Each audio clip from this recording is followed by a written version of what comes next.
Video like जरूर कर लीजिए और ऐसे वीडियो लगातार फ्री में पाने के लिए चैनल को तुरंत सब्सक्राइब कर लीजिए और बेल आइकन को जरूर टैप कर लीजिए ताकि आगे भी सारे वीडियो आपको मिलते रहे। यूट्यूब में फॉलो करते हैं तो प्लीज ये वाला फ्री टेलीग्राम चैनल जरूर ज्वाइन कर लीजिएगा। सारे नोटिफिकेशन सारे अपडेट यहीं पे आते हैं, ध्यान रखिएगा।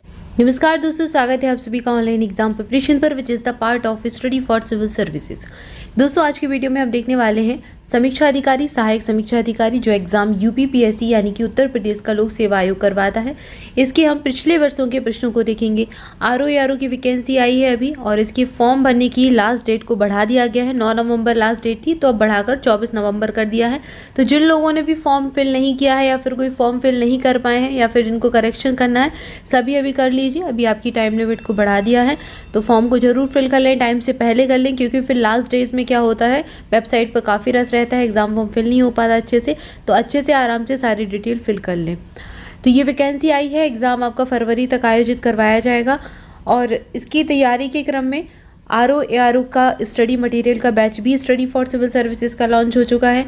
वीडियो क्लासेस भी आपको study for civil services application पर मिल जाएंगी। पूरा डाल दिया गया है अपडेटेड मटेरियल, बिल्कुल सिलेबस के अकॉर्डिंग पॉइंट टू पॉइंट सारा कुछ मिल गया है। और ऐप को जरूर इंस्टॉल कर लें, प्रैक्टिस क्विज टेस्ट सीरीज सारा कुछ यहीं पर दी जाएगी।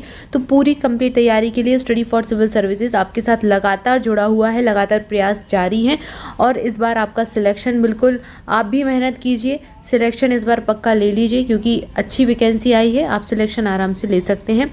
तो चलिए अभी आज हम हिस्ट्री के प्रश्नों को पढ़ने वाले हैं। इसको हमने सब्जेक्ट वाइज स्टार्ट किया था तो अभी हम हिस्ट्री के देख रहे हैं। इसके ये लगभग 4th या 5th नंबर का पार्ट होगा। इसके कुछ प्रश्न हम देख भी चुके हैं।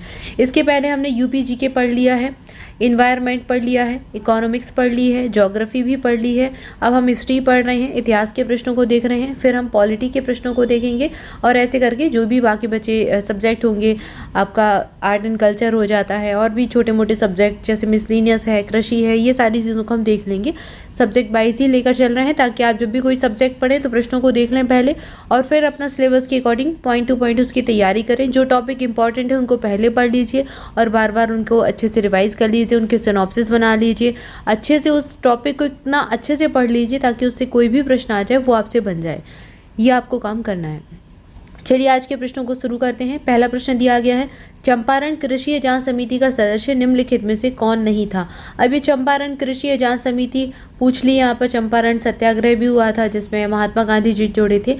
अब ये समिति के बारे में पूछ लिया। सबको पता होगा चंपारण सत्याग्रह महात्मा गांधी का था, पहला इनका प्रयोग था भारत में, ठीक है। ये बिहार के वहाँ पर नील की खेती के लिए किया गया था।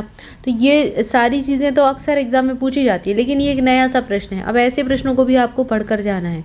अब इस समिति में कौन नहीं था, तो FG स्लाई थे, DJ रीड थे और महात्मा गांधी जुड़े थे। अनुग्रह नारायण इससे संबंधित नहीं थे। ऑप्शन सी सही उत्तर हो जाएगा।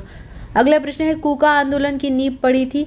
कूका आंदोलन कहाँ का था, ये पंजाब का था, पंजाब के क्षेत्र में हुआ था आंदोलन। उनका क्षेत्र और विद्रोहकर्ता के जो नेतृत्व करता है उनके नाम, ये हम एक पूरा देख चुके हैं वीडियो में। तो आप अगर जाके देखेंगे चैनल पर तो आपको ये वीडियो मिल जाएगा, इसको जरूर देख लें। कई सारे इंपॉर्टेंट टॉपिक की भी एक सीरीज़ चल रही है जिसमें हम इस सीरीज़ में हम पूरे इंपॉर्टेंट टॉपिक जितने भी IMP टॉपिक्स हैं सारे सब्जेक्ट के, जैसे भी हम ज्योग्राफी के कुछ टॉपिक्स देख रहे हैं, इसके बाद हिस्ट्री के भी हम देखेंगे, कुछ हम हिस्ट्री के देख भी चुके हैं। सारे सब्जेक्ट के इंपॉर्टेंट टॉपिक जो बार बार एग्जाम में पूछे जाते हैं, आयोग हर बार उनसे प्रश्न पूछता है, तो उन टॉपिक्स को हम पढ़ रहे हैं ताकि आपको एक ही जगह पर सारी चीज़ें मिल जाएँ। तो आप वो वाला जो प्लेलिस्ट है उसको भी ज़रूर फॉलो करें ताकि सारी चीज़ें आपसे आराम से आपको एक जगह मिल जाए और आपका रिविज़न भी अच्छा हो जाए। इसके बाद चलिए अगला प्रश्न देखते हैं। अगला प्रश्न यहाँ सूचियों से दिया गया है, 2 सूचियाँ दी गई हैं। समाचार दर्पण किसका था, ये जो अखबार था ये JC मार्शमैन निकालते थे। मिरात उल अखबार से संबंधित थे राजा राम मोहन राय।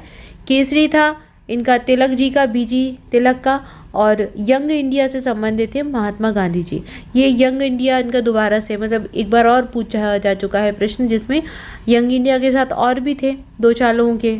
तो ये जो उस समय समाचार पत्र पत्रिकाएं निकलते थे, आज़ादी के समय की बात है, उस समय के लोगों के नाम पूछ लिए जाते, कौन सी पुस्तक किसकी है, कौन सा पत्र किसका है, समाचार पत्र किसका है, और इनकी भाषाओं से भी प्रश्न पूछे जाते हैं।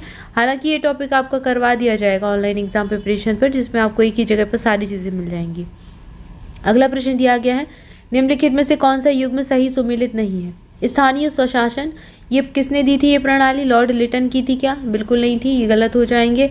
सहायक संधि लॉर्ड वेलीजली की थी। राज्य अपहरण नीति लॉर्ड डलहौजी की थी और स्थायी बंदोबस्त जो प्रथा है ये लॉर्ड कॉर्नवालिस की थी। स्थानीय स्वशासन किसके द्वारा दिया गया था, जल्दी से कमेंट करके बताएं। अगला प्रश्न दिया गया है, निम्नलिखित में से कौन सा व्यक्ति आजाद हिंद फौज से नहीं जुड़ा था।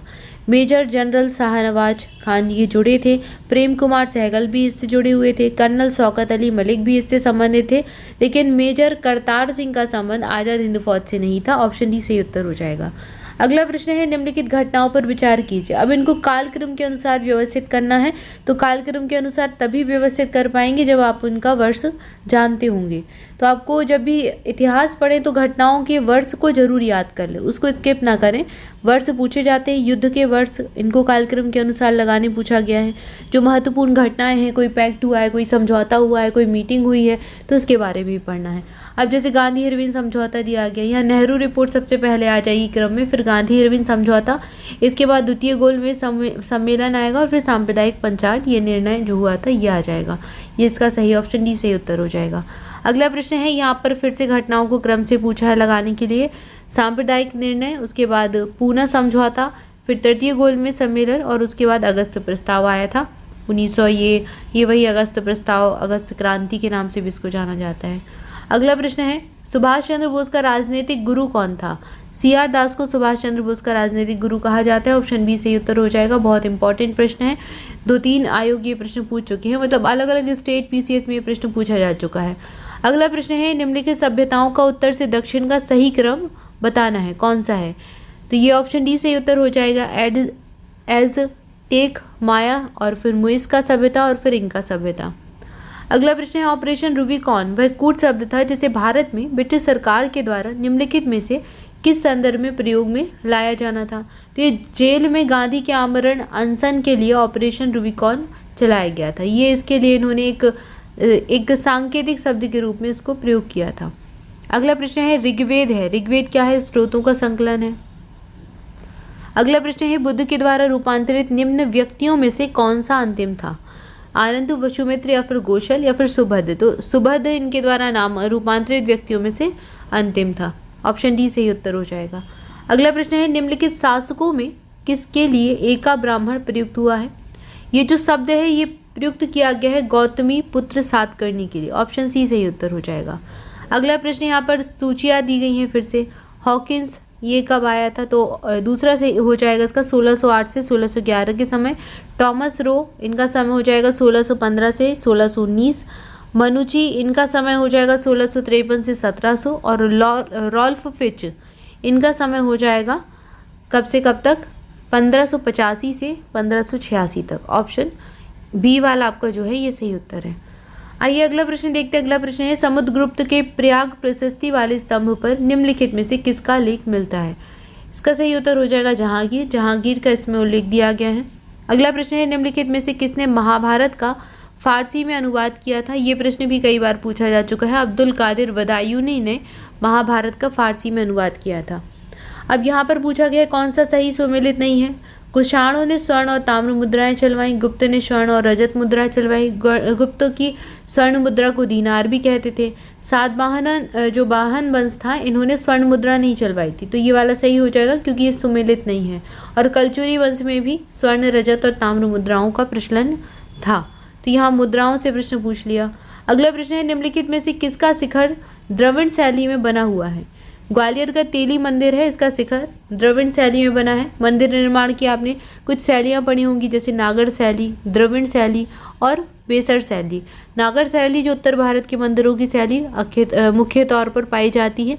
दक्षिण भारत के मंदिरों की शैली को द्रविड़ शैली कहा जाता है, और जो दोनों का ही समान रूप से जिसमें मिश्रण रहता है उसको बेसर शैली कहा जाता है। तो ये जो मंदिर है ग्वालियर का तेली मंदिर, हालांकि ये तो उत्तर भारत में है, उत्तर में है, नॉर्थ में है, नागर में होना चाहिए था, लेकिन इसका प्रभाव पड़ा है, इस पर प्रभाव पड़ा है द्रविड़ शैली का, और ये द्रविड़ शैली में बना हुआ है इसका शिखर जो है। अगला प्रश्न है, निम्नलिखित में से किसका मकबरा भारत के बाहर स्थित है। ये है जहांगीर, इनका मकबरा भारत में नहीं है।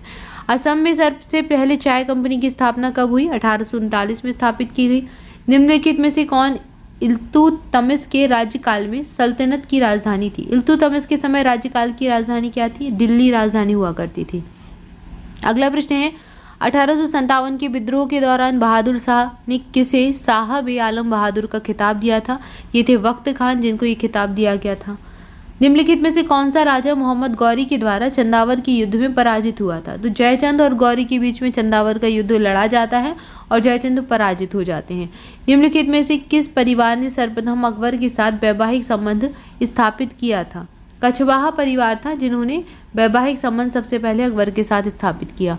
अगला प्रश्न है, यहाँ पर फिर सूचियाँ दी गई हैं। पांडिचेरी, तो पांडिचेरी पर किसका आधिपत्य था? पांडिचेरी फ्रेंच के यानी कि फ्रांस के कब्जे में था। गोवा पर अधिकार था पुर्तगालियों का, और ट्रांकेवार जो है ये स्थान, इस पर अधिकार था डेनिस यानी डेनिस जो कंपनी थी उनका, और मद्रास पर अधिकार था डचों का। डचों के कब्जे में ये रही उस समय। उसके बाद तो फिर अंग्रेजों ने ले लिया और फिर बाद में भारत में गोवा, ये सब बाद तक काफ़ी बातें आज़ादी के बाद भी फ्रांस और पुर्तगाल के कंट्रोल में थी। उसके बाद फिर भारत सरकार को मिली है। तो यहाँ पर हमने कुछ प्रश्नों को देखा। इसके आगे के प्रश्नों को अगली वीडियो में देखेंगे। तब तक के लिए आपसे भी चैनल के साथ जुड़े रहें। चैनल को सब्सक्राइब जरूर कर दें, वीडियो को लाइक भी कर दें। मोर अपडेट के लिए आप हमारा टेलीग्राम ग्रुप ज्वाइन कर सकते हैं, लिंक आपको डिस्क्रिप्शन में मिल जाएगी। इसके अलावा स्टडी फॉर सिविल सर्विसेज के किसी भी पेड बैच से आप जुड़ना चाहते हैं तो डिस्क्रिप्शन में आपको कॉन्टैक्ट नंबर दिए गए हैं, या फिर यहाँ पर आपको स्क्रीन पर भी 3 नंबर दिए गए हैं। इनमें से किसी पर भी कॉल करेंगे तो आपको इन्फॉर्मेशन मिल जाएगी, सारी डिटेल मिल जाएगी। Thank you for watching this video. सच रहे, मस्त रहे, मुस्कुराते रहें, पढ़ाई करते रहें। मिलेंगे नेक्स्ट वीडियो में। Thank you so much.